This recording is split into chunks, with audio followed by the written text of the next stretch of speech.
We have some Exhibit A and Exhibit B, our newest book, and our Slum Lab magazine. For those of you who can subscribe, it's a completely free magazine. It has no hierarchy.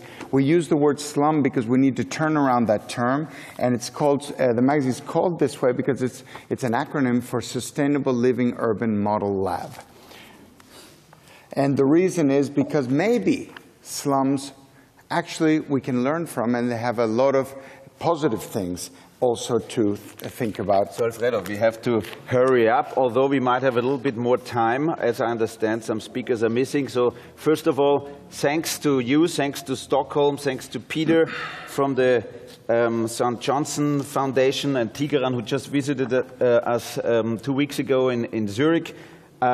We meet here after a trip to Athens last week, and this is already driving us into our first slide. This is a wake-up call. At the very beginning of the conference, you could say, maybe a surprise, but this is a wake-up call for all of you, because this was actually the most impressive line that we saw on the walls of Athens, wake up. And I think these concrete steps, the people on the street, you see them in the newspapers, you see them in the news. I'm not sure to what degree this bottom-up movements, just like the ones that you see behind me, the news in China, 250 million more people will be urbanized. I think we have to be really careful, and this is why this wake-up call exists, that we don't fall in the trap that we are indeed not in a very good shape. Our cities are not sustainable. They are not very tolerant. They are asymmetric and they're problematic, but we don't want to talk about the problems.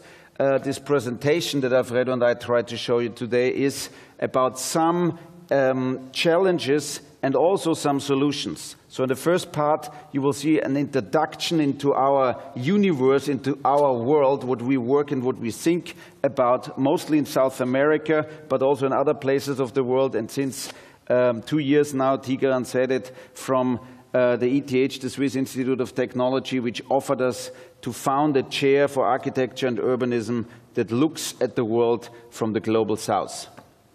So, Americans have been watching protests against oppressive regimes that concentrate massive wealth in the hands of an elite few.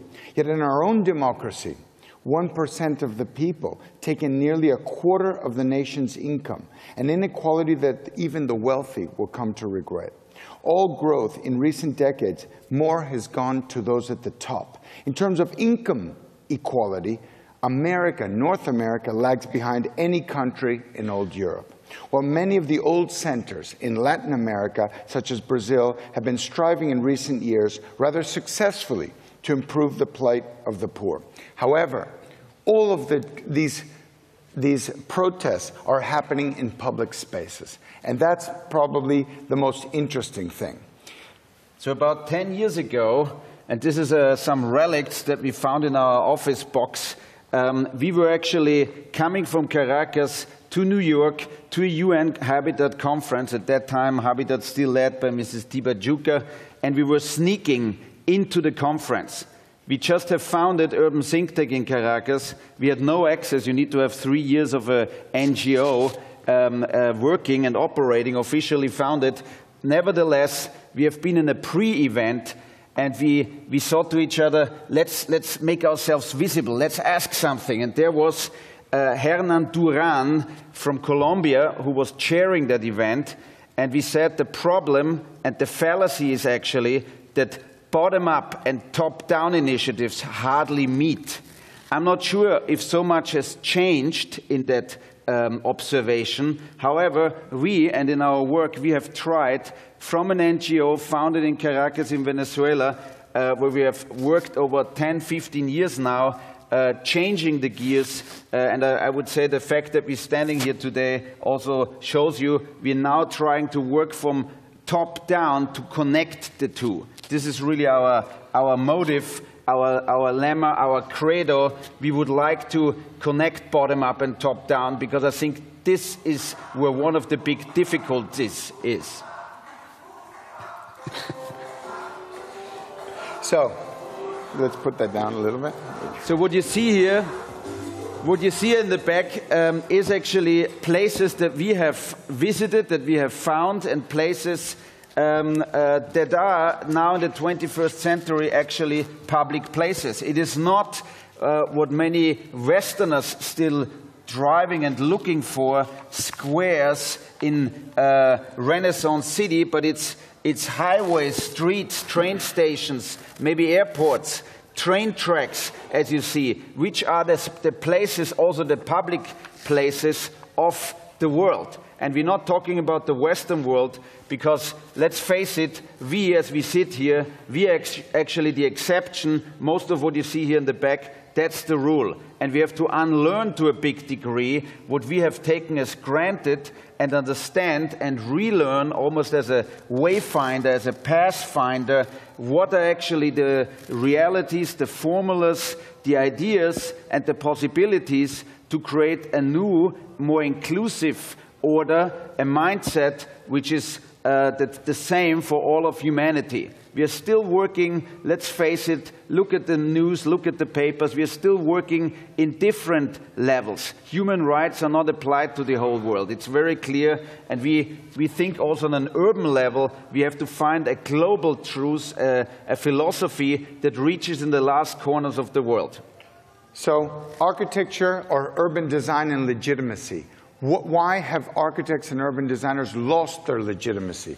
When even in 1991, Kenneth Frampton wrote the following: architecture has been hard-pressed to sustain its proper discourse in society, in which public realm hardly exists, and in which the continuity of life world as a repository of values becomes increasingly unsustainable. It is obvious difficult to sustain the legitimacy of architecture in a society that is constantly being overwhelmed by innovations of technoscience, by demographic change, and by the ever-escalating cycles of production and consumption that constant modernization served to sustain. So basically, the truth is, why does it take so long to change the world? In fact, we believe that Habitat, maybe Habitat 3, could actually change its perspective and actually become an incubator, a producer of city, a kind of,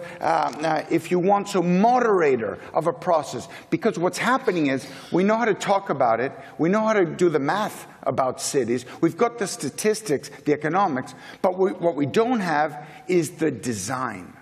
We don't know how to implement the ideas that we've got in our heads. So maybe the Habitat 3 should actually work on connecting designers with policymakers. That's the real problem. A little personal history.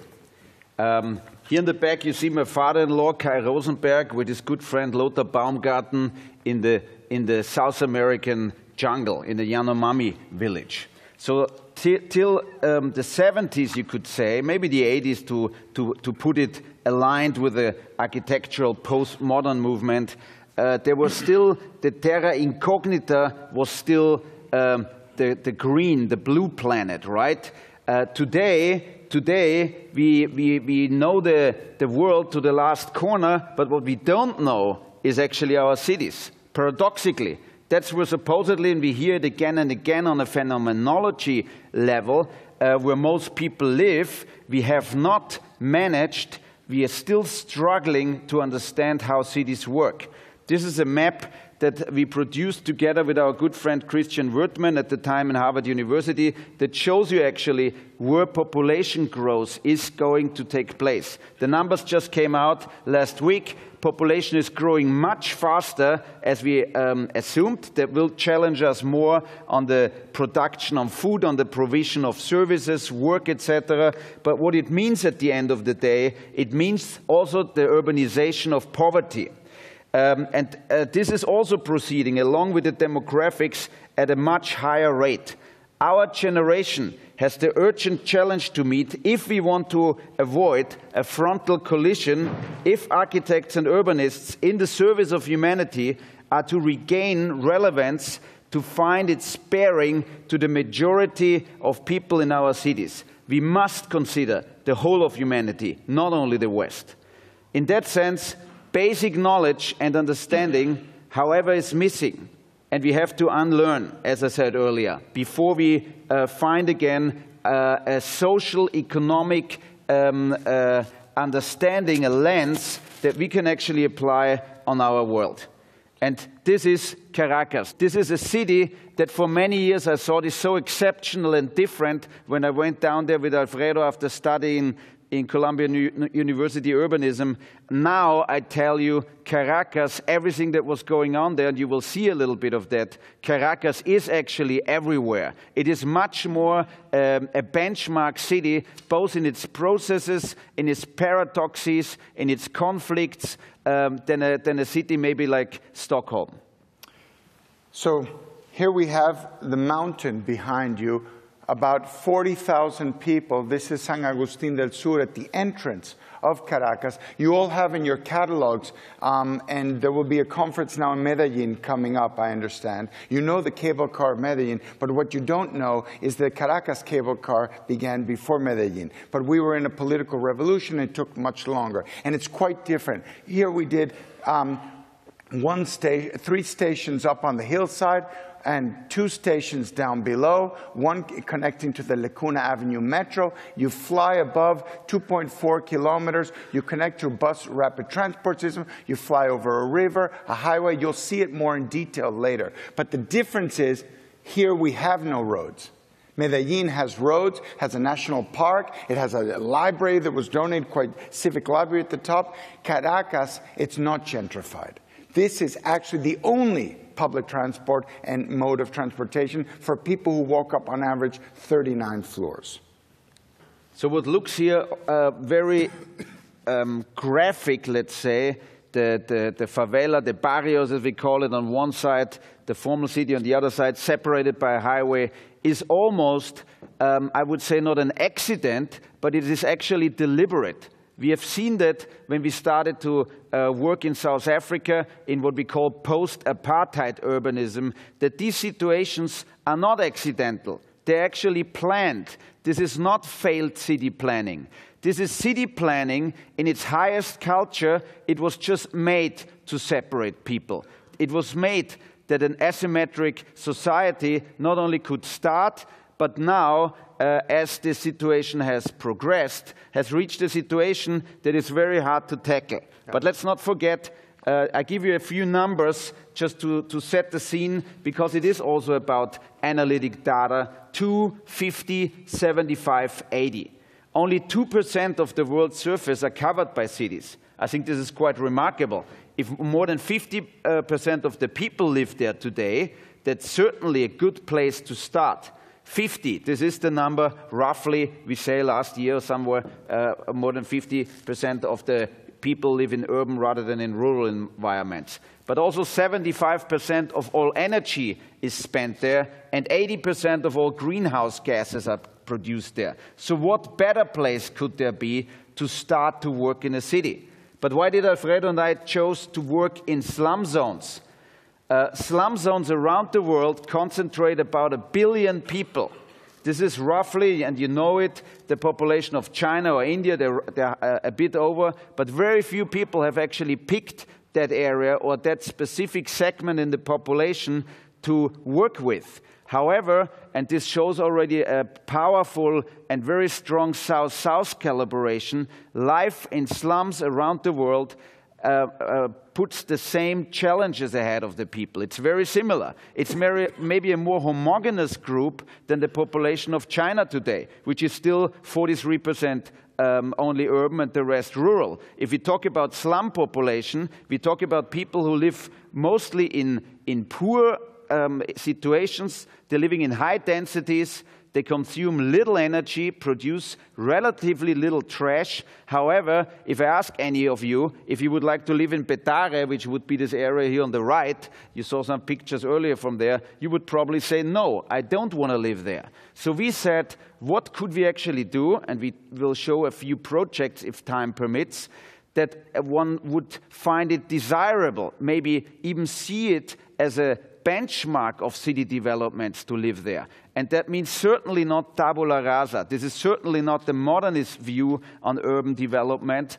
cleaning out city areas and replacing them or moving populations and neighborhoods, but it is, and this is what Urban Think Tank has specialized on, it is to identify what is actually there, what makes those neighborhoods, and what is missing from the bottom up again. What can we actually add to those neighborhoods to make them quality living environments? So what you saw here was the first map that documented the slums of Caracas as they grew to 2005 when we published the book Informal City, Caracas Case.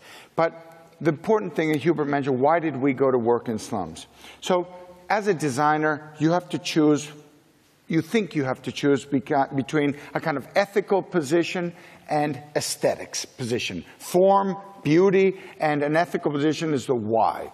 But I say that it doesn't really matter which one you choose, because for a work of architecture or urbanism or city making to be really important and to be fundamental, no matter whether you choose aesthetics or ethics, you have to encounter the other along the way. So if you begin with an ethical concern, you must eventually see how that transforms into an aesthetic concern. So it is exactly the dialogue between these two things that make a work of architecture important. So urban designers and architects are facing a crisis, as we heard. As Godard, a filmmaker, points out between this question of ethics and aesthetics, it's the critical meditation between an ethical position and an aesthetic formulation that gives rise to a creative product. Architecture is coming to terms with the realization that we have largely ignored how the majority of human beings live.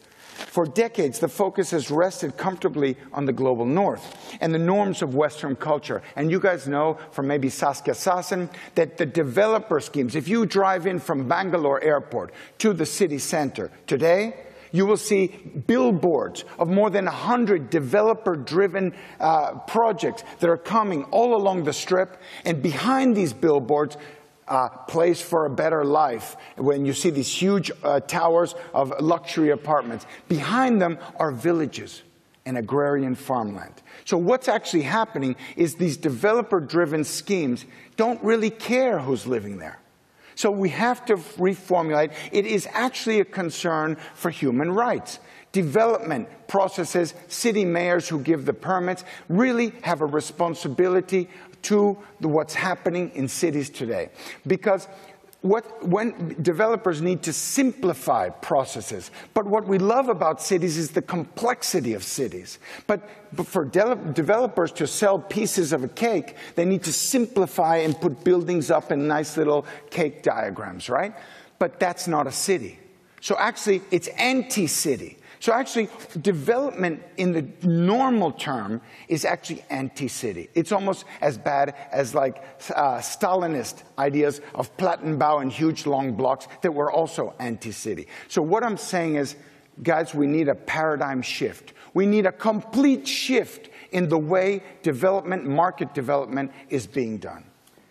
So from our experience, there's a certain lack. A certain lack in trust on the one hand side by the people who live in those areas, like this little girl here in the back. This is an original settler from Petare, and as you see, what you call a barrio, I call my home, and there's no trust. There's no trust in leadership, and there's no trust that anything that is announced will ever really happen.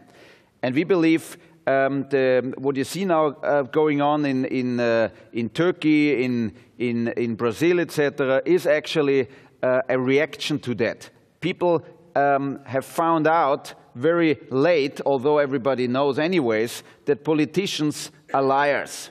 I think to regain this trust, we need also a generational change, a generational change that you see happening in a few places, but it has to go faster. Why? Because here's a map of Caracas from the year 2000. What you see here in very small letters is Zona Verde. In the meantime, some GIS mapping has been done, and it turns out this is actually where people live.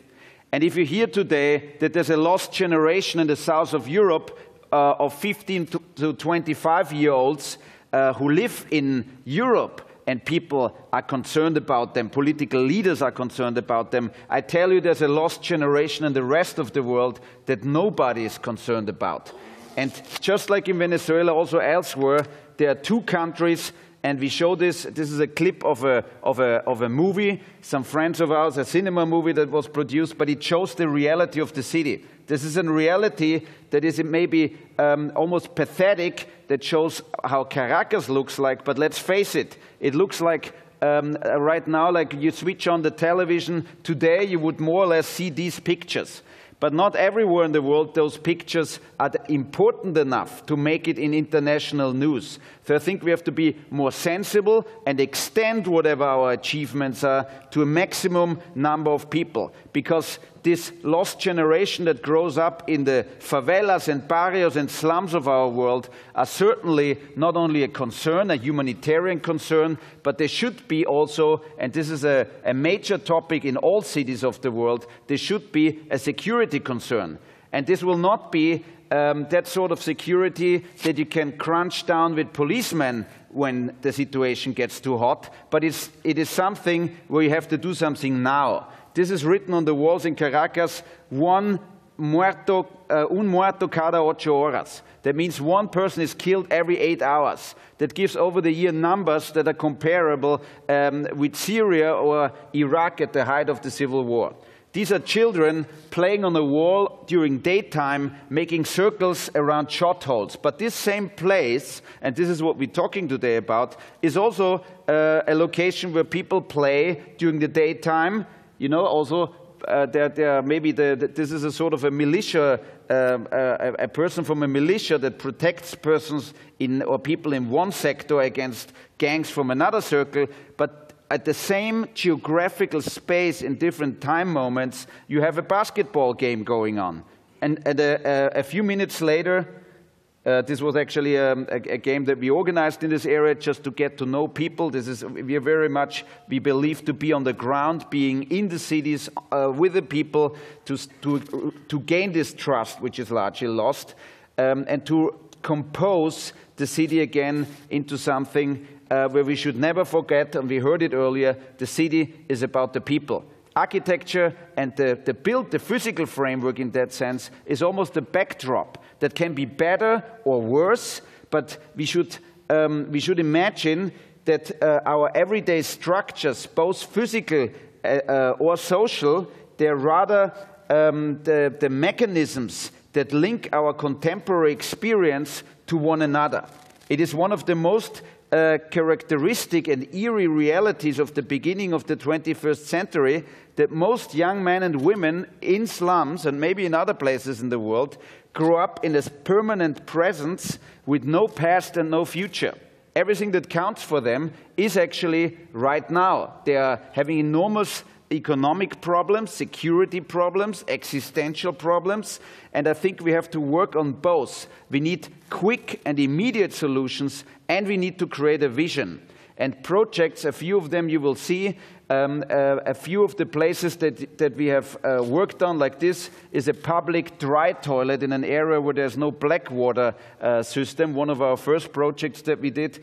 A simple toilet has become a reference project multiplied by the hundreds because it was actually working against the destabilization of the ground. The government brings drinking water and the white water. It's not really drinking water, but they bring white water in slums, and they're very proud about that achievement, but there's no black water tubes in the city. So we're creating again actually the scenario for mudslides and floods. This is obviously a flood that stems from heavy rainfalls and storm waters. But those pictures we see around the world and ongoing. So what we do at the Urban Think Tank is try and produce some knowledge by reading that contemporary city and the public space. This presentation today is not to show our work, which we could go on for hours. It's been shown before here with Tigran, but which urban plans, instruments, visions, political decisions, economic reasonings, cultural inputs, and social organization have been used to operate inside these spaces. So it's basically also our manifestation or disagreement with today's passive political political and social structures that have led to the current ailments and failures in our cities. It's our emergency call to implore engagement with our collective problems and face the urgent need. We seek an exploration of the new. We need experiments. We need to have city mayors declare experimental zones. We need them to engage designers to do experiments. If you wait to put the numbers in place, to sell the economic growth ideas and statistics, and then you decide to contract maybe a team of researchers to then lead you to a project of architecture, it takes too long. We have to build up a toolbox. We need a best practices, which would actually be open source completely. Once those best practices have been kind of validated and actually tried out somewhere and collected, we could give them freely open source to all mayors so they could immediately implement with local actors and architects. The point is we need to better the way with the kinds of products that we're bringing in. In that talk, I'd say we're trying to explore new territorial ecologies. Let's consider our current condition as one urbanized world, polarized islands of wealth and ghettos of poverty. Both are similar as gated concepts and are based in the fastest growing urban phenomena, gated communities and slums. It was August Pugin, in his book, Contrast, who had a vision that society would return to some closed form of urban grouping controlled by an elite body. His vision was similar to that of a gated community today. For example, rich Floridians created celebration, of which you will hear more of today. For social and economic reasons, exclusion, while at the same extreme, the marginalized residents of Rio have modeled their favelas into communities buffeted by physically and politically violent barriers. What we need is an urbanism that breaks down these barriers, these borders, traverses these borders. A little bit the story of Hubert and I as young architects wanting to have an impact with our housing minister who gave the speech in 2001 at the UN Assembly was to engage him frontally with what he was saying in his space and not let it go. So yes, we have to become kind of activists, or we have to be activist designers in a way. So how do we do that? Let's say the fact that we are building up a chair at the ETH in Zurich allows us to work both in teaching but also in research. And along with it, we have a practice. So after a lot of years, I can tell you, some of them quite tough. We had periodically, we had to think if we have to close down our office. We are now in an almost dream come true situation for young architects. And we want to help other firms in those countries where it matters as well. We're bringing them also into our system, if you want so, because we know it's necessary. We need alliances. And we look at cities not as abstract entities which have a lot of complexities, but we look at cities, and you see it a little bit in the back, we identify certain aspects in cities that we think are transferable. There can be historic events, there can be great conceptual ideas that have been realized that can reach from total destruction of Berlin, which is maybe right now happening around the world, in Damascus, a city that we like very much, that we visited quite frequently. But what does it actually mean? Can we build a library? Can we find out how we have a basic knowledge, how we can create the grounds from which we can build up with the specifics in the very characteristics of different cities? This is our idea, and this is also why we created a magazine. We're editing since 6 years a magazine. It's called the Slum Lab magazine. Alfredo mentioned it earlier. Slum, in that context, means for us sustainable living urban model laboratory, because we do think that slum zones provide us actually with this laboratory that was mentioned earlier. Where else do you think you could build a cable car throwing a cable with cabins going over the private property of people? I'm sure if you would try that in Stockholm, Los Angeles, or Vienna, you would have a very hard time. In a slum, this is not a problem, but it gives you an insight, both technically and social, what that can mean. So we look at cities, we try to understand differences, and we look also at events. London just had the Olympic Games. We were in Athens last week. They told us this was one of the biggest errors to have the Olympics in Athens, that was digging a deep hole in their pockets. And you remember that actually Italy pulled their application out 2 years ago to host the Olympics. And if you heard that Mr. Blatter just said a few days ago, he distanced himself from the events that are upsetting the inhabitants of Brazil, saying that this is not his responsibility, he's not forcing anybody into that. But I think in our heads there's still formulas. A lot of mayors believe they're doing the right thing to bring the Olympic Games or world exhibits to their countries, to their cities. Probably, if they look at other examples, they would have figured out earlier that this is not necessarily the best idea. I'm not saying that this is under no circumstances a good idea, but certainly we have made ourselves believe that certain events, mega events, and the investments going along with it is the best that we can do for our people. So those of you who know, the London Olympics did a lot of great things. It brought a train station in, did a lot, but it was £20 billion. The investment. That's why we say, how do you see it? What did it really do for a community? £20 billion.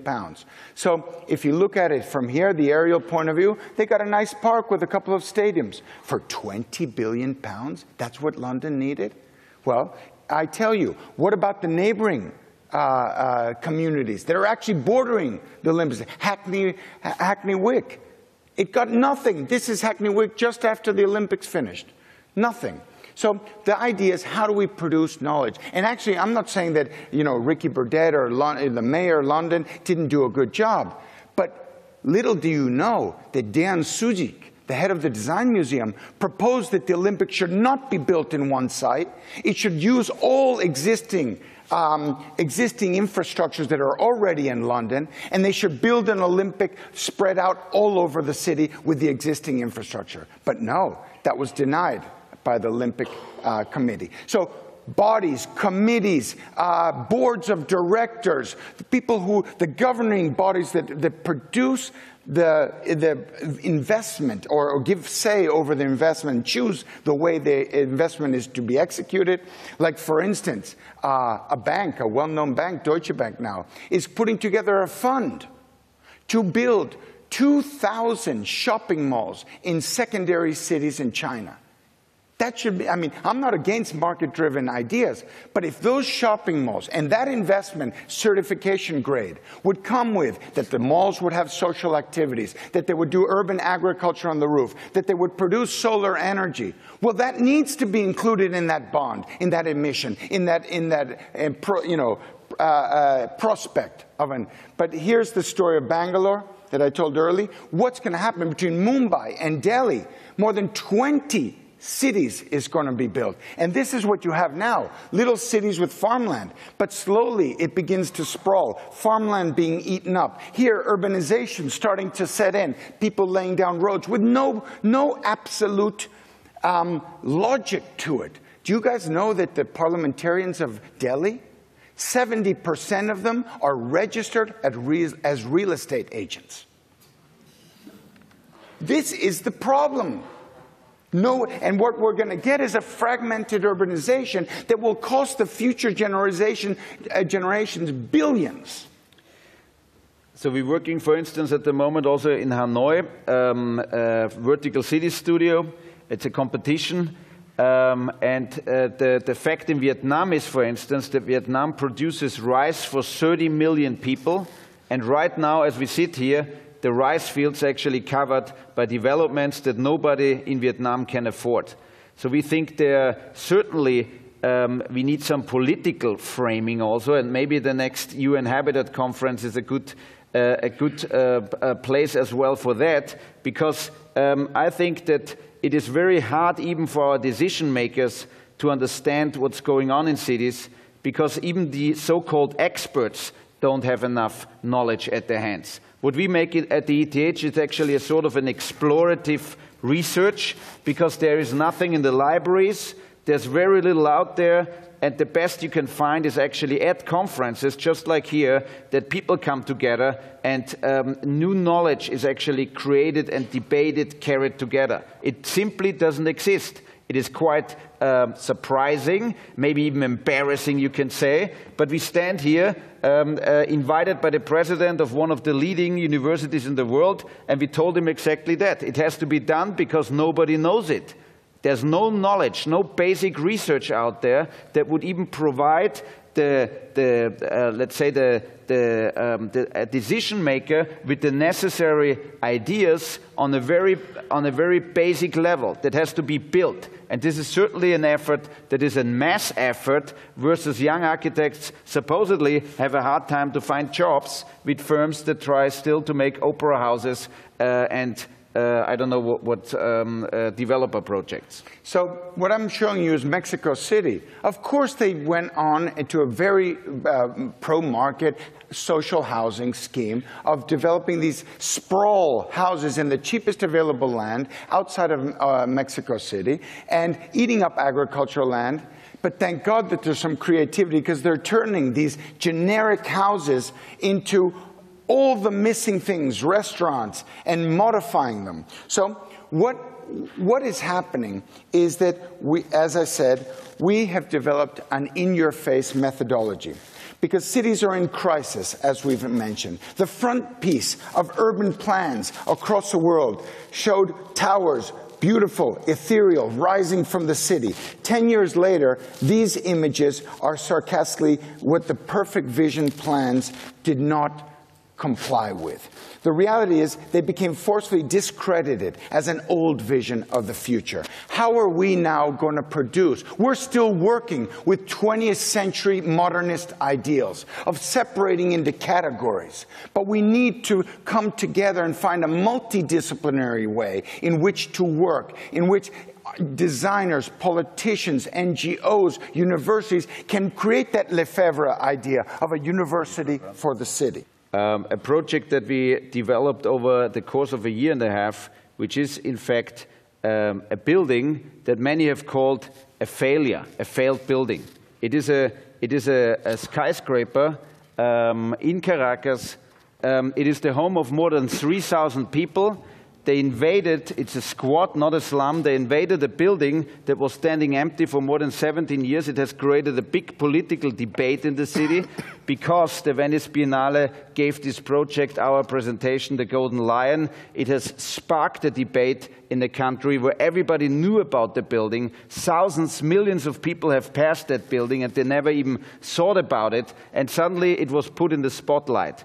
So we see this building and the book that we did along with it as much a project as any architectural project of a public space, because it has actually shown how public space can work. And maybe you allow us to finish with a little film so you see inside the building much better than words, how actually people organize themselves, how they live in this tower, how they created work opportunities, how it reflects actually how family sizes look today.